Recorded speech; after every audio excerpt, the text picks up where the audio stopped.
അപ്പോൾ സൂര്യ എന്നോട് പറഞ്ഞ ഇൻഫോർമേഷൻ അനുസരിച്ച് സൂര്യ രാത്രി 10 മണിക്ക് പ്രദേശത്തൂടെ പോരുന്ന സമയത്ത് അവിടെ എന്തോ ഒരു ശബ്ദം കേട്ടു. അവിടെ നോക്കിയപ്പോൾ എന്തോ ഒരു കറുത്ത രൂപം അവിടെ നിന്ന് പാസ്സാവണ പോലെ തോന്നി. പെട്ടെന്ന് സ്കിഡായിട്ട് അവിടെ വീണു.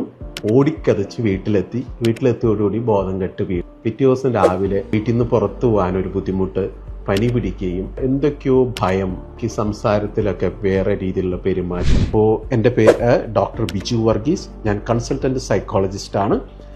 Mind cure psychological care centre, Angamaly. അപ്പോൾ സൂര്യയെ പോലെ ഈ അനുഭവങ്ങൾ നിങ്ങൾക്കോ നിങ്ങളുടെ കൂടെയുള്ളവർക്കോ അയൽവാസിയിലോ വീട്ടുകാർക്കോ ഇതേ അനുഭവങ്ങൾ ഉണ്ടായിരുന്നിരിക്കാം. നമ്മൾ ഈ ഒരു അവസ്ഥയെ ഡിസ്അസോസിയേറ്റഡ് ഐഡൻറ്റിറ്റി ഡിസോർഡർ എന്നാണ് പറയുന്നത്. അതായത് നിങ്ങളൊരു മറ്റൊരു ഐഡൻറ്റിറ്റി ആയിട്ട് മാറുന്ന ഒരവസ്ഥ. ഈ ഐഡൻറ്റിറ്റി ആയിട്ട് മാറുന്നതിൻ്റെ കാരണങ്ങൾ എന്താണെന്ന് വെച്ചിട്ടുണ്ടെങ്കിൽ നമ്മളിൽ കയറിക്കൂടിയിട്ടുള്ള വിശ്വാസങ്ങൾ, കണ്ടീഷൻസ്, സൊസൈറ്റിയിൽ നിന്നും റിലീജിയനിൽ നിന്നും നമുക്ക് കിട്ടിയിട്ടുള്ള അനുഭവങ്ങളും ചുറ്റുപാടും മറ്റുള്ളവർ പറഞ്ഞു കേട്ടിട്ടുള്ള കഥകൾ നമ്മുടെ മനസ്സ് വീക്കാവുന്ന ഒരവസ്ഥയിൽ ബൈപ്പാസ് ചെയ്യപ്പെടുകയാണ് ചെയ്യുന്നത്. പല രൂപത്തിൽ, പല പേരിൽ, ഓരോരുത്തരിലും ലക്ഷണങ്ങൾ കാണിക്കുന്നതും വ്യത്യസ്തമായിട്ടായിരിക്കും.